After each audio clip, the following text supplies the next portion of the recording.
रामायण लिखने ब्लॉग में सबका हार्दिक स्वागत है। सबके मंगल भविष्य की कामना के साथ बड़ों को मेरा नमस्कार, छोटों को मेरा साथ आशीर्वाद। मैं ठीक हूँ, आशा करता हूँ कि आप ठीक होंगे। रामचरितमानस के बालकांड के प्रसंग में सीता जी की आज्ञा सुनकर सब जब राम और सीता के विवाह संपन्नता और पूर्ण सुसज्जित भाव से जनक नगरी पूर्ण रूप से आच्छादित हुई। देव सुंदरियों के फूल ने फूल बरसाकर गीत गाए, देवता आनंदित होकर नगाड़े बजा रहे हैं और अगवानी में सब विराजमान हैं। राजा दशरथ पूरी प्रजा के साथ जनक नगरी में प्रवेश कर रहे हैं और बारातियों का आदर सम्मान मान मर्यादा के साथ जिस प्रकार से राजा दशरथ प्रेम सहित सब वस्तुएं ग्रहण कर और फिर उसकी बख्शिशें होने लगी और वे याचकों को दे रहे हैं। तदंतर पूजा आदर सत्कार और बड़ाई करके अगवान लोग उनको जनवासे की ओर ले चले रहे हैं। जिस प्रकार से विवाह के संस्कारों का योजनाबद्ध तरीके से संस्कारों के अनुरूप तो सभी विलक्षण वस्तुओं के पावड़े पड़ रहे हैं, जिन्हें देखकर कुबेर भी अपने धन का अभिमान छोड़ रहे हैं। इस प्रकार की आभा जनकपुरी में भगवान राम और सीता के विवाह के सौंदर्य का वर्णन तुलसीदास जी ने बड़े ही मनोरम ढंग से किया है। बड़ा सुंदर जनवासी में जो बाराती ठहरे हुए थे उनका मान सत्कार और सबको सब प्रकार का जैसे जिसकी जो इच्छा मनोवांछित कामना के अनुसार सब अपने अपने भावों से जनक नगरी में राममय जीवन का आनंद ले रहे हैं। और सीता जी ने बारात जनकपुर में आई जानकर जब सीता जी को मालूम हुआ तो अपनी कुछ महिमा प्रकट करके दिखलाई और हृदय में स्मरण कर सब सिद्धियों को बुलाया, 8 सिद्धि और 9 निधि, और उन्हें राजा दशरथ जी की मेहमानी करने के लिए भेजा। तो इस प्रकार का अलौकिक आनंदमय और सुनहरा परिवेश देखकर सुंदर भावों का सृजन जिस प्रकार से भगवान राम और सीता के विवाह के अवसर पर समस्त देवी देवता नर नार गंधर्व सभी आनंदित होकर के जनकपुरी के वासी देवी देवता स्त्री नर नारी तो सीता जी की आज्ञा सुनकर सब रिद्धियाँ और सिद्धियाँ जहाँ जनवासा था वहाँ सारी संपदा सुख और इंद्रपुरी के भोग विलास के लिए गई हुई है, ऐसा लग रहा है। तो भगवान राम के जो विवाह तरफ जहाँ प्रेम की पराकाष्ठा का वर्णन किया है वहीं भक्ति का साकार स्वरूप विराजित होता है। तो प्रेम और श्रद्धा का सात्विक योग भक्ति है और मंगल विधान के 2 भाव हमारे अंतःकरण में करुणा और प्रेम है। तो करुणा की गति रक्षा की ओर रहती है और प्रेम को रंजन की ओर, तो किसी को अपना मान लेना करुणा है। और राम के चरित्र ने करुणा रूपी जीवन मूल्य की सार्थक जो प्रतीति है, अनुभव है। तो ऋषि मुनियों के अस्थि ढेर देखकर करुणामय होकर रक्षा का वचन देते हैं, और प्रेम के बिना भक्ति दृढ़ नहीं हो सकती है। तो दोस्तों, राम के प्रीति यानी किसी प्रकार के कलुषण और सुंदर भावों के संयोग के रूप में भगवान राम का विवाह संपन्न होता है। निर्मल मोहक आँख सब लोग साकार रूप से प्रीति के स्वरूप को देखना चाहते हैं, और सत्य से उत्पन्न आनंद प्रसन्नता के भावों का संचार तुलसीदास ने किया है। और राम सत्य के पर्याय हैं। तो दोस्तों, सच यह है कि जिसमें हमें विश्वास हो, और विश्वास उसी अवस्था में होता है जब अनुभव का विरोध न हो, असत्य और अविश्वसनीय होता है, क्योंकि अनुभूति के प्रतिकूल होता है। सत्य से नारायण बनने की जो कला भगवानों में अवतरित हुई, जब वह नारायण के रूप में मानव रूप में अवतरित होकर के नारायण के स्वरूप से, नारायण से भगवान के स्वरूप में विराजित हुए, तो सत्य की विजय हमेशा होती है। सत्यम किम प्रमाणम। तो अपनी यानी जो सत्य वृत्तियाँ के प्रभाव से हमेशा मन जो है आनंदित रहता है, और निष्कलुष बनता है। परम पुरुष का यही, परम पुरुष में यही ब्रह्म की पराकाष्ठा का स्वरूप है। इसी परम पुरुष का जय घोष ही राम कथा का स्वरूप है।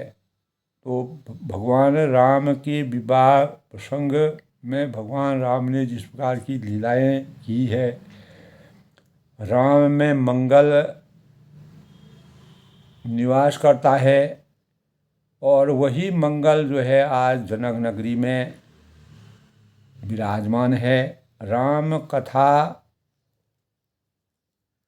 यानी मानवता की परिक्रमा है, और यह कर्म, त्याग और भक्ति की त्रिवेणी है। तो दोस्तों, राम में प्रीति के कारण ही नंदीग्राम में भरत के निश्चल हृदय ने हनुमान को मूर्छा का उन्मूलन किया था। तो राम और प्रभावित होकर यानी राम की अनुभूति से, ऐसे अनुभवों से अनेक लोगों ने प्रेरणा अपने जीवन में ली। तो राम का अर्थ प्राप्ति नहीं, त्याग है, क्योंकि प्रेम का जन्म त्याग से होता है, और स्वार्थ से नहीं। प्रेम का जन्म त्याग के से होने के कारण ही राम और भरत का मिलन प्रेम और श्रृंगार रस के मिलन का सही स्वरूप है। इसी प्रकार भगवान राम और सीता जी के स्वयंवर में जो प्रेम की पराकाष्ठा का स्वरूप था वह विराजमान होकर के सबके अंतःकरण को जिस प्रकार से आनंदित कर रहा है, तो यानी अभाव को भाव में भरने का जो भाव है वो भगवान राम में अवतरित है। राम जीवन का विश्वास को जोड़ते हैं, मानव जीवन के विश्वास को जोड़ते हैं। राम अपने यानी अपने मंगलों के कारण अनेक प्रकार के धर्म रथ के साथ अपने जीवन को मर्यादित स्वरूप में बांध करके तुलसीदास जी ने मर्यादा पुरुषोत्तम भगवान रामचंद्र जी की लीलाओं को इस प्रकार से स्वरूप दे रखा है जो हमेशा के लिए मानव जीवन के लिए प्रेरणा स्रोत के रूप में जीवन के सूचक का परिणाम है। तो बड़े जोर से बजते हुए नगाड़ों की आवाज़ जब भगवान राम के विवाह में राजा दशरथ नगरी अयोध्या अवध नगरी से अपने प्रजा सहित और गुरु वशिष्ठ जी के साथ जनकपुरी में प्रवेश करते हैं, तो बारात को आती देख जानकर जो हाथी रथ पैदल और घोड़े सजाकर बारात को लेने के लिए सभी अगुवाई करने लगे और दूध है, शरबत है, अनेक प्रकार के पदार्थों से सोने के कलश तथा जिनका वर्णन तुलसीदास ने बड़ा ही समरसता के साथ किया है। तो ऐसे अमृत के समान भांति भांति के सब अनेकों प्रकार के पकवानों से भरे हुए जो बर्तन थे, अनेकों प्रकार से सुंदर बर्तनों का और भोगों का वर्णन किया है। उत्तम फल तथा अनेकों सुंदर वस्तुएं राजा ने हर्षित होकर भेंट के लिए भेजी थी। यानी राजा जनक भगवान राम से विवाह के लिए अनेक प्रकार की योजनाबद्ध तरीके से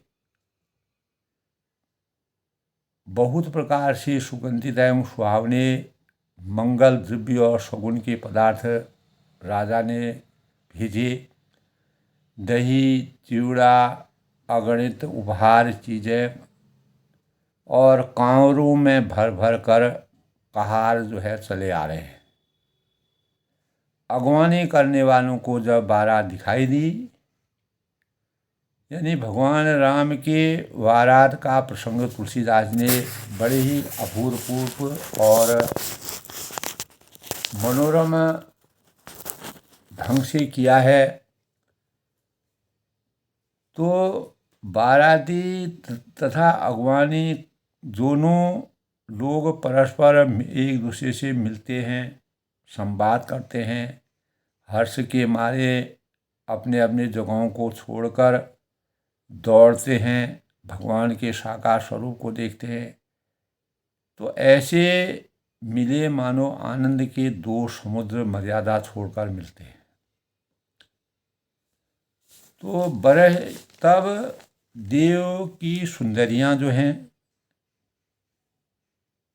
फूल बरसाकर गीत गा रही हैं और देवता आनंदित होकर नगाड़े बजा रहे हैं। और लोगों में सब चीज़ें दशरथ जी के आगे रख दी और अत्यंत प्रेम से विनय विनती करते हैं। राजा दशरथ ने प्रेम सहित सब वस्तुएं ले ली और फिर उनकी बख्शिशें होने लगी तथा वे याचकों को दे रहे हैं। तदंतर पूजा आदर सत्कार बड़ाई करके अगवान लोग इसको जनवासी की ओर ले जाते हैं। तो इस प्रकार जो है विलक्षण मानव, विलक्षण प्रतिभा के संपन्न लोग और विलक्षण राजा देवी देवता नर नारी और यानी अवध नगरी और जनक नगरी के वासी भगवान राम और लक्ष्मण सीता जी के साकार स्वरूप को देखकर आनंद की अनुभूति करते हैं, हर्ष का विषय है। और अनेकों राजाओं के अनेकों प्रयासों के परिणाम स्वरूप भी शिव जी का धनुष कोई टस से मस नहीं कर पाया। अंततो गत्वा जनक जी के द्वारा कहे हुए वचनों से आकर्षित होकर लक्ष्मण जो शेषनाग के अवतारी थे, उन्होंने भगवान राम से आज्ञा मांगी।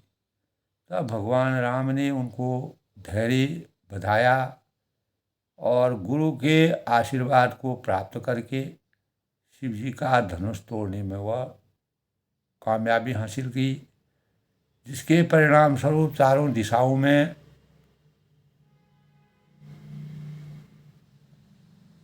एक अद्भुत छवि का परिवेश हुआ और मुनि परशुराम जी जो क्रोधित होकर के उस सीता के स्वयंवर में प्रवेश करते हैं, लेकिन उनका क्रोध भगवान राम ने शांत करके तब मुनि विश्वामित्र ने जनक जी को आगे की रचना करने के लिए उनको उत्साहित किया। तब संदेशकों के द्वारा राजा जनक ने वशिष्ठ जी सहित दशरथ जी को संदेश भेजा संदेशकों के द्वारा, और उसी संदेश के परिणाम स्वरूप राजा दशरथ ने अनेकों तैयारियों के परिणाम स्वरूप सुख की अनुभूति के साथ और भगवान राम के साक्षात दर्शन करने के पश्चात और सुख और के सागर में विराजमान होकर के दशरथ नगरी से यानी अवध नगरी से जनक नगरी की ओर प्रवेश किया। तब बारात जब जनक नगरी में पहुंचती है तो उनका मान सम्मान आदर सत्कार सांस्कारिक और मर्यादित और रघुकुल की रीति के अनुसार संपन्न होता है।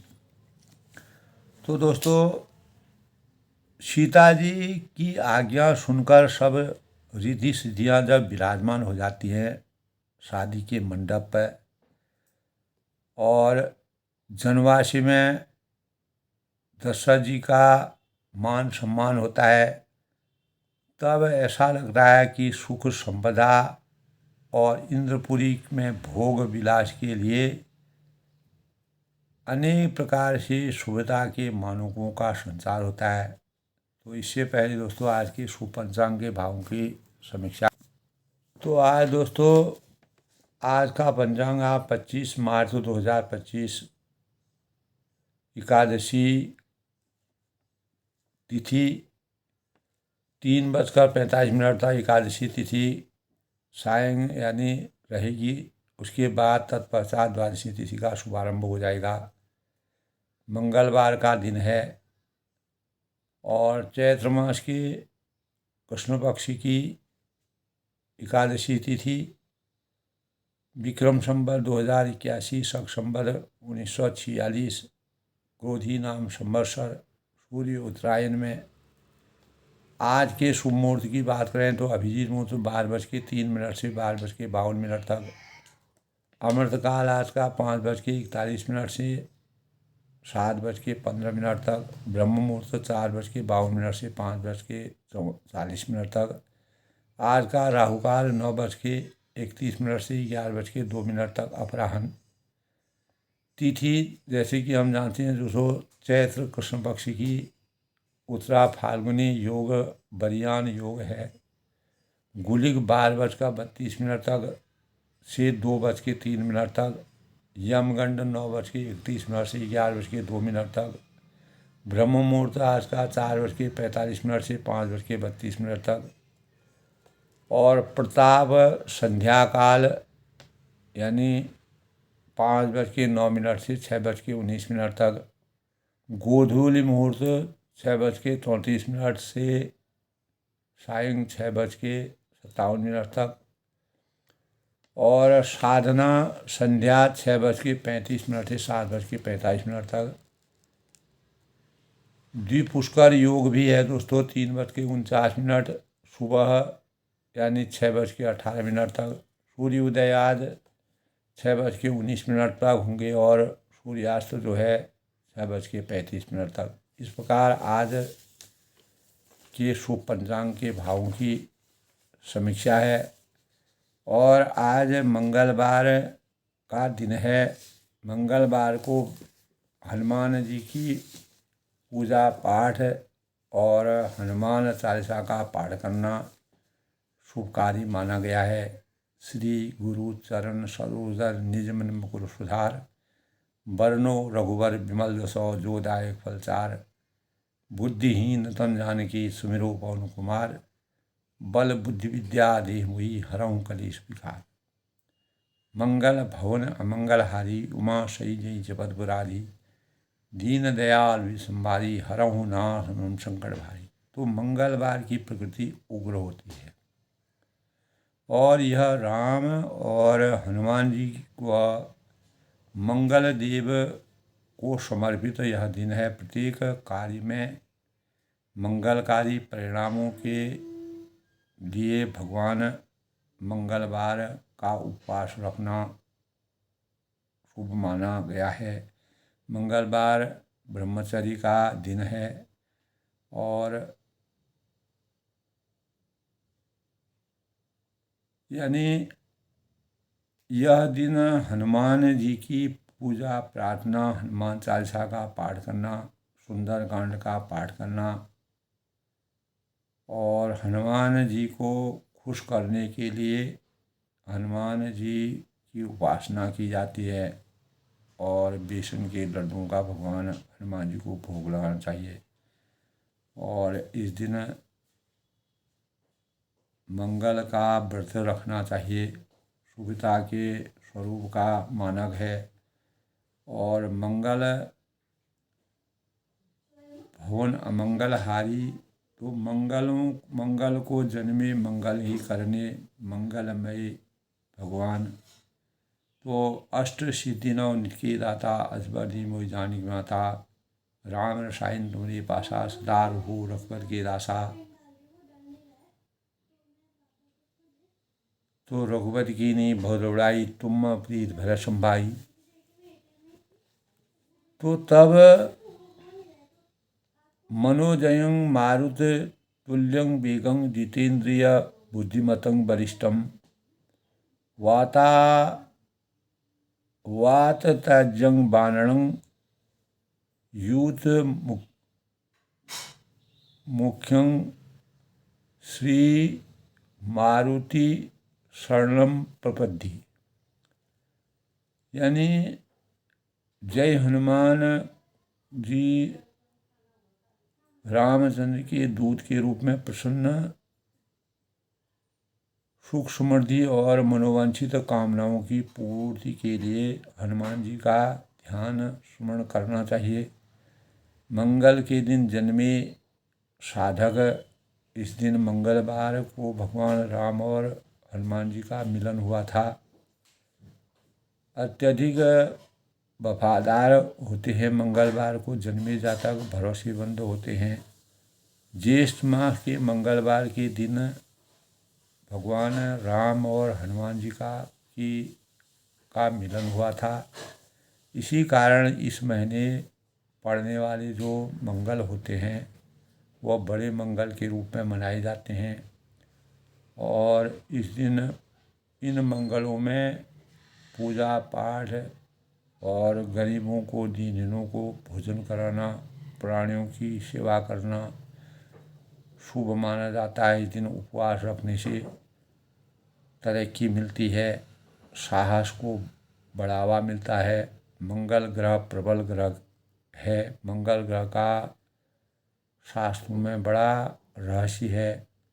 हनुमान चालीसा और सुंदरकांड का पाठ करना, हनुमान जी को चमेली के तेल चढ़ाना, पश्चिम दिशा में जाना वर्जित माना गया है। और मंगलवार को किसी प्रकार के भी तामसिक भोजन से बचना चाहिए। मंगलवार के व्रत में नमक का सेवन करना वर्जित माना गया है। और मेष व वृश्चिक राशि के स्वामी मंगल कहलाते हैं। हनुमान जी की पूजा उपवास से मंगल दोष समाप्त होते हैं और बिगड़े हुए काम बनते हैं। और हनुमान जी ने पहली बार रामचंद्र से शंगपुर पर्वत पर ब्राह्मण के वेश में उनका मिलन हुआ था। तब सुग्रीव से उन्होंने, जब सीता जी का हरण हुआ था तो सुग्रीव जी से मित्रता की। निष्काम भक्ति, निस्वार्थ सेवा, किसी प्रकार की इच्छा और मंगलों के प्रेरणा के स्वरूप में अटूट विश्वास और समर्पण की भावनाओं से हनुमान जी हनुमान तिहि परसा कर पुनि कीन प्रणाम, राम काज कीने बिना मोहि कहाँ विश्राम। तो भगवान राम के कार्यों के लिए सीता जी के हरण के पश्चात हनुमान जी सारी लंका को रौंद करके, लंका को जला करके, रावण के अहंकार को समाप्त करके और सीता जी का संदेश ला करके भगवान राम को शांति का आभास कराने की स्वरूप के मानक माने गए हैं। तो हनुमान प्रमुख देव माने गए हैं और इसीलिए हनुमान जी ने अपनी भक्ति की सहायता से तुरंत ही आज भी कलयुग में भी भगवान राम ने हनुमान जी को अमरत्व का वरदान दे करके कलयुग के देवता के रूप में माना है। ऐसा उनको वरदान मिला हुआ है। इस प्रकार दोस्तों आज के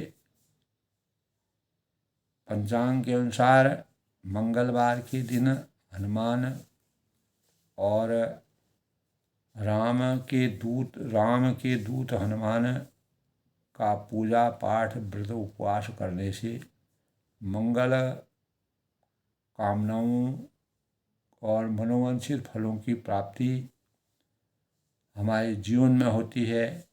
और हमारे मंगलवार को उपवास करने से हमारे जीवन में अनेक मंगलकारी, यानी मंगल का मतलब शुभ होता है।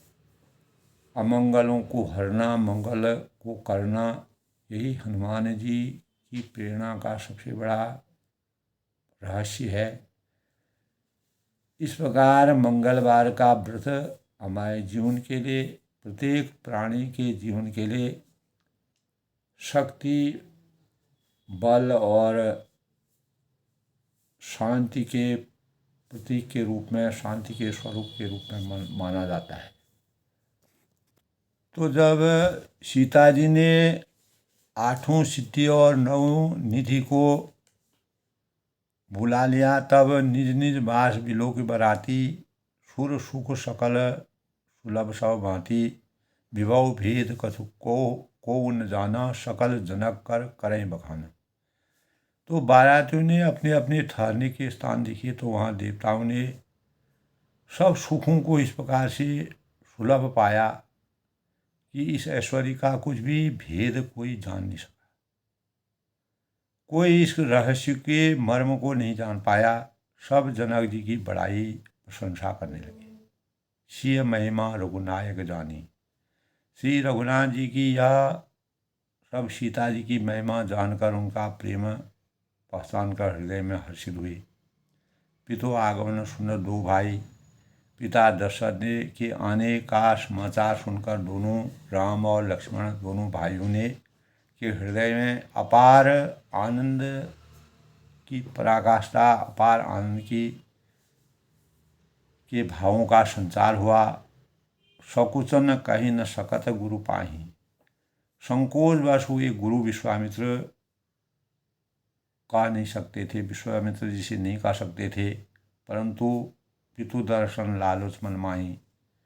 मन में पिताजी के दर्शन की लालसा उनको थी, लेकिन जब तक गुरु का आशीर्वाद, गुरु की आज्ञा नहीं प्राप्त होगी तब तक वो अपने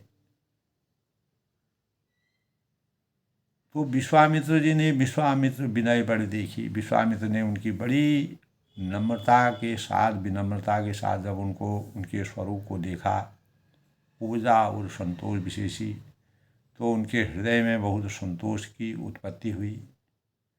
हर्षि बंधु दो हृदय लगाए। जब भगवान राम को काफ़ी समय के बाद अपने पिताजी के दर्शन होते हैं, राम और लक्ष्मण जी को, तो उनके आनंद की छवि का वर्णन तुलसीदास ने ऐसे किया है। हर्षि बंधु दो हृदय लगाए। प्रसन्न होकर उन्होंने दोनों भाइयों को हृदय से लगा लिया। पुलक अंग अम्बक जल छाए। उनका शरीर पुलकित हो गया और नेत्रों में प्रेमांशु का जल भराया। चले जहाँ दशरथ जनवासी, और वे उन जनवासी को चले जहाँ दशरथ जी थे। दशरथ जी वहाँ पर विराजमान थे। ऐसा लग रहा था कि मनो सरोवर तयों प्यासे, मानो सरोवर प्यासे की ओर लक्ष्य करके चला। तो भूप बिलोके जवै मुनि आवत सुतन समेत। उठे हरै सिग सुख संदमहु चले था सी लेत। तो ऐसे सुंदर परिवेश को, वातावरण को देख करके जब राजा दशरथ ने पुत्रों सहित मुनि को आते देखा, तब वे हर्षित होकर प्रसन्नता के मारे उठे और सुख के समुद्र की था, यानी इतना सुख की अनुभूति उनको हुई, वह द्रवित हो गई। तो मुनि ही दंडवत कीन मनीषा महिषा, बार बार पद रज धरि शीशा। आचार संहिता मर्यादा, मान मर्यादा के अनुसार पृथ्वीपति दशरथ जी ने मुनि के चरण धूलि को बार बार सिर पर चढ़ाकर उनको दंडवत प्रणाम किया, उनका आशीर्वाद प्राप्त किया। मान मर्यादा के अनुसार राजा होते हुए भी अपने मर्यादा से बिल्कुल भी विचलित न होना।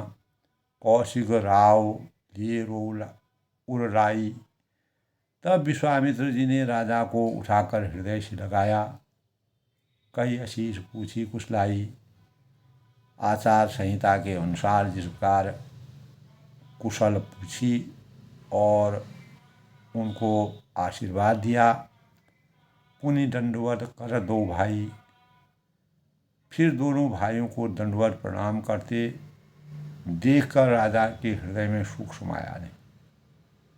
यानी पुत्र प्राप्ति के अवसर के बाद दोबारा जब उनको पुत्रों के सुख का अनुभव हुआ, उन्होंने उनको काफ़ी लंबे अंतराल के बाद देखा, तो दोनों भाइयों को दंडवत प्रणाम करते। जब दोनों भाइयों ने दंडवत प्रणाम किया तो राजा ने उनको उनकी सुख उनके अंतःकरण में ऐसे समा गया। पुत्रों यानी सुत ही लाए दुषा दुख मेटे।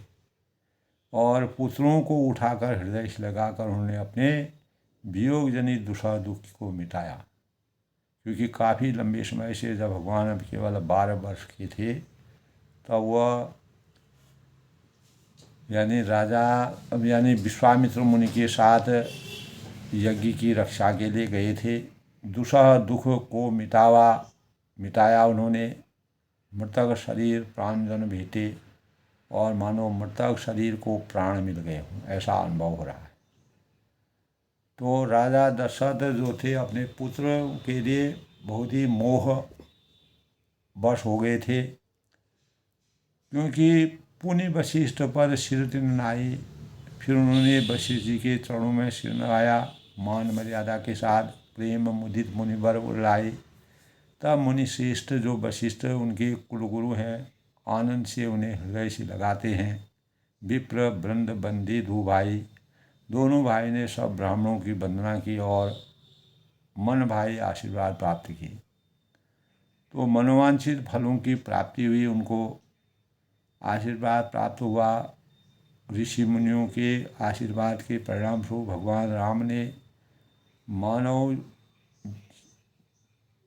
रूप में अवतरण होकर के मान मर्यादा संस्कार और रघुकुल की रीति को जिस प्रकार से मर्यादित किया।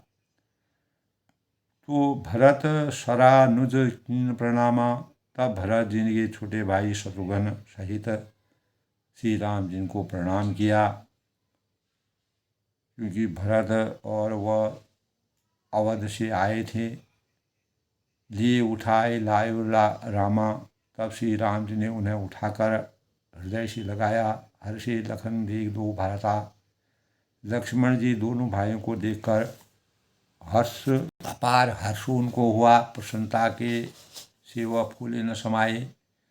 और मिले प्रेम परिपूर्ण गाता, और प्रेम से परिपूर्ण हुए शरीर एक दूसरे को मिलते हैं, जैसे आत्मा परमात्मा का मिलन होता है। वास्तविक रस की अनुभूति का संचार होता है। पुरजन परिजन जातिजन जाचक मंत्री मीत। तब तदंतर परम कृपालु विनयी श्री रामचंद्र जी अयोध्या वासियों कुटुंबियों जो भी जहाँ से आए हुए हैं, जाति यानी जाति के लोगों और वाचकों मंत्रियों और मित्रों सभी से यथायोग्य मिलते हैं, एक दूसरे के दर्शन करते हैं। भगवान रामचंद्र जी के दर्शनों का सब लाभ उठा रहे हैं। राम ही देख बारात जुड़ानी, श्री रामचंद्र जी को देखकर बारात शीतल हुई। राम के वियोग में सबके हृदय में जो आग लगी हुई थी, तो साकार रूप में भगवान आग जल रही थी, वह शांत हो गई। सबके हृदय में शांति का आभास हुआ, भगवान के दर्शन हुए। नृप समीप सोहं सुतचारी, प्रीति के और रीति के अनुसार बखान जब तुलसीदास ने किया है, तो चारों भाइयों का इस प्रकार से वर्णन किया है। राजा ने चारों पुत्रों को अपने पास बुलाया। ऐसी शोभा, इस प्रकार की छवि मानव की अर्थ धर्म काम और मोक्ष शरीर धारण किए हुए हो, यानी पुरुषार्थ की। तो सुतन समेत दशरथ ने देखी। जब पुत्रों सहित दशरथ जी को देखकर नगर के स्त्री पुरुष बहुत ही प्रसन्न हो रहे हैं, तो मुदित नगर नर नार विशेषी, तो देवता फूलों की वर्षा करके नगाड़े बजा रहे हैं और अप्सराएं गागा करना। तो सतानंद और विप्र सचिवगण मागध सुत विरुद्ध बंदीजन सहित बारात राव सन्माना, आयुष मांग फिरे अगवाना। अगवानी में आए हुए, तो अगवानी में आए हुए सतानंद जी जो यानी जनक नगरी के कुलगुरु हैं, और अन्य ब्राह्मण मंत्रीगण मागध सूद विद्वान और भाटों 12 सही राजा दशरथ का आदर सत्कार करते हैं। फिर आयुष मांग फिरे अगवाना, आज्ञा लेकर वे वापस लौटते हैं। प्रथम बारात लगन तय आई, बारात लग्न के दिन से पहले ही आ गई, और क्योंकि एक दिन पूर्व आने से ताते पूर्व प्रमोद अधिक आई, इससे जनकपुर में अधिक आनंद की आभा हो गई और ब्रह्मानंद लोग सबल हैं। सब लोग परम आनंद की प्राप्ति कर रहे हैं। बड़ों दिवस निशि विदिशन कहाई, और विधाता ने से मना कर कहते हैं कि दिन रात बढ़ जाएं और दिन बड़े हो जाएं, और हम पूर्ण निष्ठा आस्था श्रद्धा भाव से भगवान राम के स्वरूप का आनंद उठाएं। मंगल भवन अमंगलहारी, इस प्रकार का परिवेश। राम शिव शोभावधि, सुकृत अवधि दो राज। श्री रामचंद्र जी और सीता जी सुंदरता की सीमा हैं। उनके सुंदरता, शौर्य और मृदुभाषी होने के परिणामस्वरूप धीरता के मानक दोनों राजा पुण्य की सीमा है, पुण्यात्मा है। तो आत्मा और परमात्मा का इस प्रकार से मिलन होता है। जहाँ तहाँ पुरुषजन कहें असौ, जहाँ तहाँ जनक पुरवासी स्त्री पुरुषों के समूह इकट्ठे होकर यही कह रहे हैं, इसी प्रकार का आशीर्वाद दे रहे हैं। जनक सुकृत मूर्ति वैदेही, जनक जी के सुकृत पुण्य की मूर्ति जानकी जी हैं। दशरथ सुकृत राम धर देही, और दशरथ जी के सुकृत देह धारण किए हुए मर्यादा पुरुषोत्तम भगवान रामचंद्र जी हैं। इन सम काव न शिव और राधे, दोनों राजाओं के समान किसी ने शिव जी की आराधना नहीं की, और कहा न इन सम फल पाए, और न इनके समान किसी ने फल ही इस संसार में पाए हो। तो सकल पदार्थ है जग माही, संसार में जब सकल पदार्थों की प्राप्ति होती है तो वही। तो इन सम को न भयो जग माही, कै नहीं कतहु हो नहाई। हम सब सकल सुकृत कै राशि, भय जग जनमी जनक पुरवासी। इनके समान जगत में न कोई हुआ है और न कहीं है, न होने वाला है। भूतो न भविष्यति। तो हम सब ही संपूर्ण पुण्यों की राशि हैं, और जो जगत में जन्म लेकर जनकपुर के निवासी हुए हैं, तो अवध वहाँ जहाँ राम निवासु, दिवस वहाँ जहाँ भान प्रकाशु। भगवान राम जिन जानकी राम छवि देखी, को सुकृति हम सरेश विशेषी। पुण्य देखब रघुवीर विबाहु, लेव भली विधि लोचन राहु। और जिन्होंने जानकी की ओर और रामचंद्र जी की छवि देखी है, उनका दृश्य देखा, उनके साकार दर्शन किए हैं, तो हमारे सरीखे विशेष पुण्यात्मा कौन होगा। यानी जनक वासी और दशरथवासी सब सुख के सागर के, मोक्ष की प्राप्ति के कारक हैं। भगवान के साकार रूप का दर्शन कर रहे हैं, और अब हम श्री रघुनाथ जी का विवाह देखेंगे और भली भांति नेत्रों का लाभ उठाएंगे। क्योंकि हमारे नेत्र अगर अच्छी चीज़ें देखते हैं तो हम हमेशा अच्छी देखते हैं, यही अच्छी चीज़ों में ही हमारी नज़र जाती है। वही सुनना है, वही देखना है, वही सोचना है। तो कहीं परस्पर कोकिल बहनी, ये विवाह बड़ लाभ सुयनी। बड़े भाग विधि बाद बनाई, नयन अथिर होई दो भाई। कोयल के समान, तुलसीदास जी ने वर्णन किया है कि कोयल के समान बोलने वाली स्त्रियां आपस में कहती हैं, मंत्रणा करती हैं कि सुंदर नेत्रों वाली इस विवाह में बड़ा लाभ है। बड़े भाग्य से बड़े भाग मानुष तन पावा, दाता ने सब बात बना दी है। मानव रूप में अवतरण भगवान राम का विवाह का संयोग लोगों के जीवन में सकारात्मक भावों का उदय हो रहा है, और दोनों भाई हमारे नेत्रों यानी नयन अतिथि हो गए। दो भाई हमारे नेत्रों के अतिथि हो गए। बार स्नेह बसौ, जनक बुलाऊ बसीय। तब जनक जी जो है सोच विचारते हैं, स्नेह बस बार बार सीता जी को बुलाते हैं। प्यार की मर्यादा के अनुसार लेन आवहीं बंधु दो, और करोड़ों कामदेवों के समान सुंदर दोनों भाई सीता जी को लेने विदा कराने के लिए आया करेंगे। ऐसा उनके अंतःकरण में भाव आते हैं। आदर के भावों से रूपं देई जयं दे यशो दे दिशो जयी, यानी 12 बार जनक जी स्नेहवश, मोहवश, भाववश और सुधावश सार बार बार सीता जी को बुलाते हैं, उनका मनन करते हैं और सीता जी के स्वरूप का को अपने हृदय में विचारते हैं। और ऐसा लग रहा है कि करोड़ों कांधों के समान सुंदर दोनों भाई सीता जी को लेने के लिए विदा करने के लिए आया करेंगे।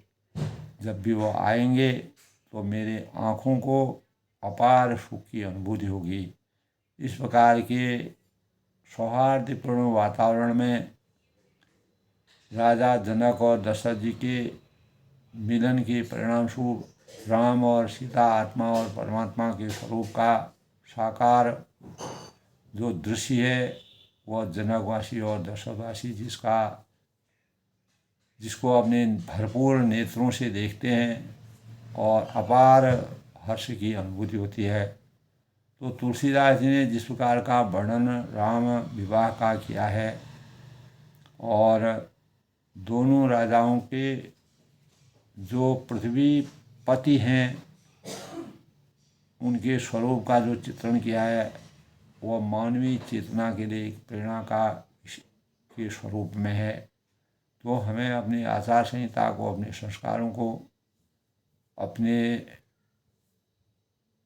जीवन को किस प्रकार से सही मार्ग में अवतीर्ण करके अपने संस्कारों को एक मानवीय स्वरूप में ढाल करके सुंदर वातावरण का परिवेश का सृजन जो भगवान राम के विवाह में हुआ, वही प्रत्येक मानव को अपने जीवन में आचार संहिता के साथ निर्वहन करना चाहिए। यही प्रेरणा हमको मिलती है। आज के प्रसंग में तो भगवान राम के और दर्शन के लिए दशरथ जी के अंतःकरण और प्रजा के अंतःकरण में जो सुख की अनुभूति होती है, राम और लक्ष्मण को बार बार देखते हैं, सुख की अनुभूति करते हैं, आदर और मान सम्मान के भावों का संचार होता है। तो अपनी वाणी को विराम देते हुए दोस्तों, जय श्री राम के साथ में सबके मंगल भविष्य की कामना करता हूँ। इसी प्रकार हमारे सभी संस्कार जो हैं उचित भाव और संस्कारों के साथ हमें एक शुचिता के मानकों के साथ इस प्रकार की प्रेरणा से परिपूर्ण करने चाहिए। यही तुलसीदास जी ने इन्हीं भावों का वर्णन करने के लिए रामचरितमानस में बालकांड में भगवान राम के और सीता जी के चरित्र का चित्रण किया है। सब लोग सुखी रहें, खुश रहें, प्रसन्न रहें।